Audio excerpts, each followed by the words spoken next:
నా పేరు సంకటి లక్ష్మణరావు, పీవీఆర్ ఆంధ్రప్రదేశ్ రాష్ట్ర కాపు నాడు నుంచి మాట్లాడుతున్నాం. పార్లమెంట్ గుంటూరు దాదాపు 2,70,000 ఓట్లు కలిగి ఇవాల్టికి కూడా ఒక్క సీటు కూడా కేటాయించట్లేదంటే చాలా చాలా సీరియస్గా ఆలోచించాల్సిన సమయం వచ్చింది.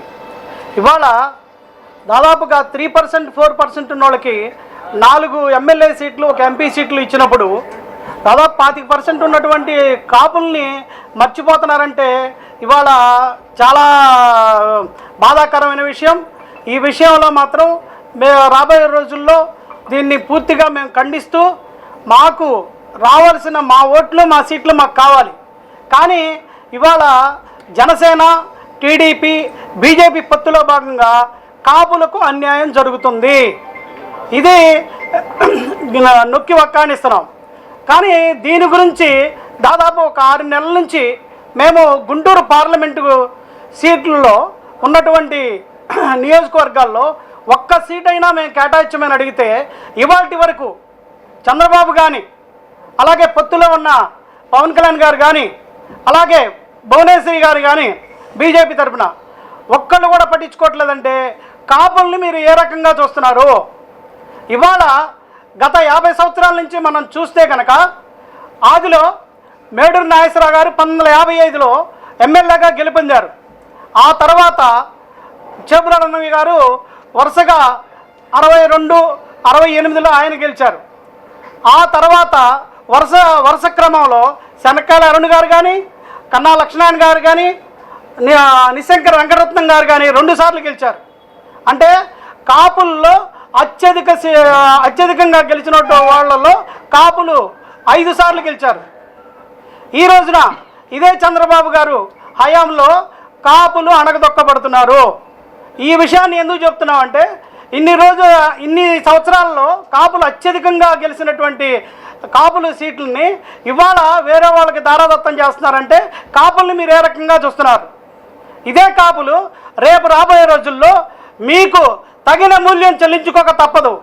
ఇకనైనా మీ యొక్క ధోరణి మారకపోతే కాపులు అందరూ ఏకమై, గుర్తుందో లేదో 1967లో నిశంకర్ వెంకటరత్నం గారు 67లో నిశంకర్ వెంకటరత్నం గారు కాపులందరూ కలిసి ఐకమత్యంగా ఆ రోజున ఇండిపెండెంట్గా గెలిపించాం. ఈరోజు కూడా అదే లెక్కలో పశ్చిమ నియోజకవర్గం నుంచి కాపుల తరపున ఇండిపెండెంట్గా నిలబెట్టి కాపుల సత్తా ఏదో చూపిస్తాం. అందరికీ నమస్కారం. భవిష్యత్తు కార్యాచరణ ఈరోజే ప్రకటిస్తున్నాం. త్వరలో దాదాపుగా ఒక 1-2 రోజుల్లో మేము ఇండిపెండెంట్ అభ్యర్థిగా పశ్చిమ నియోజకవర్గం నుంచి ఒక కాపు నాయకుడిని తీసుకొచ్చి మేము ఇండిపెండెంట్గా నిలబెట్టి గెలిపించుకునే తీరులో వెళ్ళిపోతాం. మీకు అల్టిమేటంగా మేము ఒకటే డిమాండ్ చేస్తున్నాం. 2 రోజుల్లో కనుక పశ్చిమ నియోజకవర్గానికి కాపులకు కనుక సీట్ ఇవ్వకపోతే 100% కాపులందరూ ఐక్యతతో ఇదయ్యి ఉన్న కాపులు ఎవరైనా ఉంటే వాళ్ళన్నా గెలిపించుకుంటాం, లేకపోతే మేమన్నా ఆ సీట్ని మేము కాపుల కన్నా మేము కాపాడుకుని మా సీటు మేము గెలిపించుకునే ప్రయత్నం చేస్తాం. రాష్ట్ర కాపు జేఏసీ చైర్మన్ అమ్మా శ్రీనివాస నాయుడు, మీ అందరికీ కూడా హృదయపూర్వక ధన్యవాదాలు. ఈ రోజున ఎంతో కాపులు మనోవేదన చెందుతున్నారు. ఒక గుంటూరు జిల్లానే కాదండి, ఆంధ్రప్రదేశ్ రాష్ట్రంలో ఈ రోజున చూస్తుంటే మరి ఎందుకు ఇలా విస్మరిస్తున్నారో పార్టీలు అర్థం కావటం లేదు.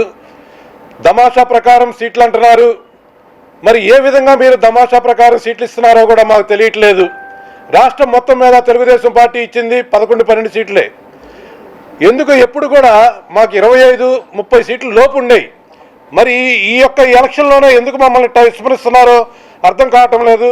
అదేవిధంగా మన జగన్ గారు కూడా దగ్గర 27, 28, 30 సీట్లు దాకా ఇచ్చారు వారు. మరి మీరు ఎందుకు 12 సీట్లతో మమ్మల్ని మభ్య పెడుతున్నారు? అదేమంటే రాజ్యాధికారం అంటున్నారు.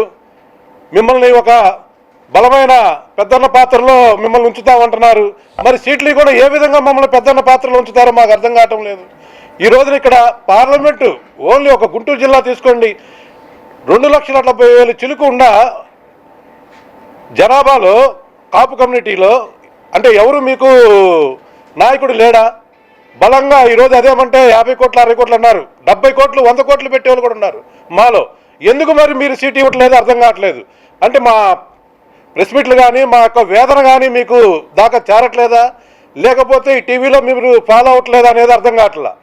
అంటే ఇక్కడ అత్యధిక జనాభా తక్కువ ఉన్న వాళ్ళకేమో మీరు 4 సీట్లు 5 సీట్లు ఇస్తున్నారు.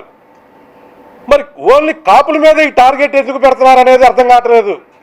అంటే పవన్ కళ్యాణ్ గారు ఒక్కళ్ళే వస్తే పార్టీలోకి టీడీపీలోకి వచ్చేస్తే ఆయన యొక్క పిలుపుతో అందరూ వేస్తారు, ఇక నాయకులతో ఎవరితో పని లేదనుకుంటున్నారా అనేది కూడా అర్థం కావట్లా. ఒకటి మాత్రం గుర్తుంచుకోండి, ఇది మాత్రం తప్పకుండా వ్యతిరేక ఓటు కంపల్సరీ. ఈ బాక్సుల్లో ప్రతి ఒక్కరు కూడా మా దగ్గర వేదన చెందుతున్నారు, చెప్పుకోలేకపోతున్నారు. మేము ఒక కుల సంఘ పెద్దలలాగా మేము మీకు మాకేం ఇంటర్వ్యూ, మేము వచ్చి మమ్మల్ని కలవటానికి మాట్లాడడానికి ఇంటర్వ్యూ ఉండదు, మా బాధలు చెప్పుకోవడానికి ఉండదు. అందుకని ఇప్పుడు ఈరోజు ప్రెస్ మీట్ పెట్టి మేము బయటకు వచ్చి చెప్పాల్సి వస్తుంది.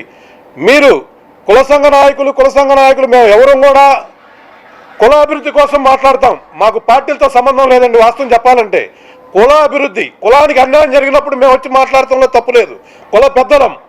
అందుకని మేము అందరం కూడా అన్ని జిల్లా మొత్తం కూడా ఇక్కడికి ఏకమై ఈరోజు ఇక్కడ మాట్లాడుతున్నాం.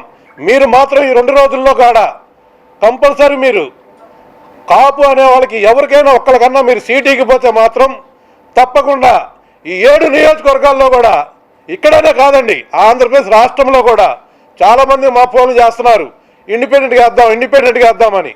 ఓటు చీల్చుకుంటారో లేదా ఒక్కసారి మీరు మమ్మల్ని అందరినీ కూడా పిలిచి మాట్లాడి ఒక కొలిక్కి వచ్చి మా వాళ్ళకి సీట్లు ఇస్తారనేది మీరు తప్పకుండా అధిష్టానం నిర్ణయించుకోవాల్సిన బాధ్యత మీకుంది. కాబట్టి ఇంకా ఎక్కువ టైం లేదు కాబట్టి మీరు ఏదో మాట్లాడుతున్నారులే, వాళ్ళు వెళ్ళిపోతున్నారులే అని మాత్రం మీరు దయచేసి అనుకోవద్దు. చాలా గ్రౌండ్ వర్క్ జరుగుతుంది ఇక్కడ, అందరూ ఎవరు పిచ్చోళ్ళు లేరు. ఇది మాత్రం మీకు ఓటు బాక్సులోనే చూపిస్తాం మేము, అది మాత్రం తథ్యం. అందరికీ నా నమస్కారం అండి. నా పేరు నిశంకరరావు అప్పారావు. ఈరోజు కాపు నాయకులందరూ ఇంత ఆవేదనతో ప్రెస్ మీట్ పెడతానికి కారణం ఏంటంటే, గుంటూరు పార్లమెంటు నియోజకవర్గంలో 7 అసెంబ్లీ సీట్స్లో 2 రిజర్వేషన్కి పోయినా కానీ ఇంకా 5 సీట్లు ఉన్నాయండి. 5 సీట్లలో ఒక్క కాపుకు కూడా సీటు ఇవ్వడానికి అందరూ ఆవేదనతోటి, ఇందాక వచ్చిన ఈ లిస్టుతోటి ఈ కాపు నాయకులకి ఎవరికి ఒక్కళ్ళకి కూడా సీటు రాకపోవడంతో మేమందరం ఆవేదనతో ఈ ప్రెస్ మీట్ పెట్టామండి. దీనికి మేమందరం చెప్పేది ఏంటంటే, కనీసంలో ఒక్క సీట్ అయినా ఈ నియోజకవర్గ పార్లమెంటు దానిలో 2,50,000 ఓట్లు కాపులు ఉన్నాయి. కనీసం ఒక్క కాపు కన్నా ఒక్క ఎమ్మెల్యే సీటు కనుక ఇస్తే అందరం కలిసి ఈ బీజేపీ, టీడీపీ, జనసేన కూటమికి అందరూ మూకమ్మడిగా సపోర్ట్ చేయడానికి సిద్ధంగా ఉన్నారు. ఇన్ని ఎమ్మెల్యే సీట్లు ఒక్కళ్ళు కూడా కాపుకి ఇవ్వబెట్టేప్పటికి అందరూ మనోవేదంతో బాధతోటి ఈ ప్రెస్ మీట్ పెడతాం కారణం అండి. దయచేసి పునరాలోచన చేసి ఒక్క కాపు నాయకుడికి ఈ పార్లమెంటులో ఒక్కళ్ళకి కేటాయిస్తే బాగుంటుందని, లేకపోతే ప్రతి నియోజకవర్గానికి ఈ కాపు నాయకులందరూ తిరిగి కాపులకు జరుగుతున్న అన్యాయాన్ని వాళ్ళకి వివరించడం జరుగుతుందని మేము అందరం మా మీటింగ్లో మాట్లాడుకున్నాము. దాన్ని తీర్మానం చేసుకున్నాము. దానికోసమని ఇప్పుడు ప్రెస్ మీట్ పెడుతున్నామండి. మా ఆవేదన హైకమాండ్ దాకా చేరిద్దని ఆశిస్తూ నమస్కారం. చంద్రపాటి వెంకట్రావు, జోనల్ అధ్యక్షులు 5 జిల్లాలకి. అయితే ముఖ్యంగా ఏంటంటే ఈ రోజున వచ్చిన న్యూస్ ప్రకారం చూస్తే కాపులకు ఎంతో అన్యాయం జరిగింది. దీనికోసం మధ్యాహ్నం మేము అందరం కూర్చొని ఎంతో ఆలోచించి ఈ ప్రెస్ మీటింగ్ పెట్టాం. మాకు న్యాయం జరిగే వరకు మేము ముందు పోరాడాలని, రేపటి నుంచి ఇది తీవ్ర చర్యగా తీసుకొని హెచ్చరించి అందరికీ కాపులందరూ ఒక తాటి మీదకి వచ్చి దీన్ని ముందుకు తీసుకెళ్లాలని ఎన్నో ఆలోచనలతో ఇప్పటి వరకు ఎంతో రిజర్వేషన్ లో కంపల్సరీ కాపులు ఇంతమంది ఉన్నారు, పర్సంటేజ్ మనకి సీట్లు వస్తాయని చెప్పి ఎంతో ఆలోచనతో ఉన్నాం. అది అనుకోకుండా వ్యతిరేకంగా మారిపోయింది. కాబట్టి ఈ విషయాన్ని మేము ఖండిస్తూ రేపటి నుంచి మా కార్యాచరణ తెలియపరుస్తామని మీ అందరికీ హృదయపూర్వకంగా తెలియపరుస్తాం.